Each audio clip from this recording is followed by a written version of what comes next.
अरे अरे अरे अरे, हे काय करतोस? पोट भरलं? जास्तीचं घेतलंस? आता खावंसं वाटत नाहीस? डस्टबिन मध्ये टाकतोस? लाज नाही वाटत तुला? तुला कशी वाटेल लाज? कारण तू अन्न पिकवलंच नाहीस. अन्नाचा एक कण एक दाणा देखील पिकवला नाहीस. त्यामुळे तुला वाईटही वाटणार नाही आणि लाजही वाटणार नाही. म्हणून अन्न वेस्ट करणाऱ्या मूर्ख लोकांनो, अन्न वेस्ट करताना विचार करा की हे अन्न पिकवताना किती मानवी श्रम लागलेले आहेत, प्राण्यांचे श्रम लागलेले आहेत, किती जमिनीची धूप झालेली आहे. आणि तुम्ही जे अन्न वेस्ट करता ते दुसऱ्याच्या तोंडातलं अन्न काढून वेस्ट करता.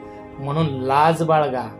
तुम्ही अन्न वेस्ट करत असताना काही लोक डस्टबिन मधलं अन्न खाऊन जगत आहेत, अन्नासाठी तडफडत आहेत. आणि लाज बाळगा.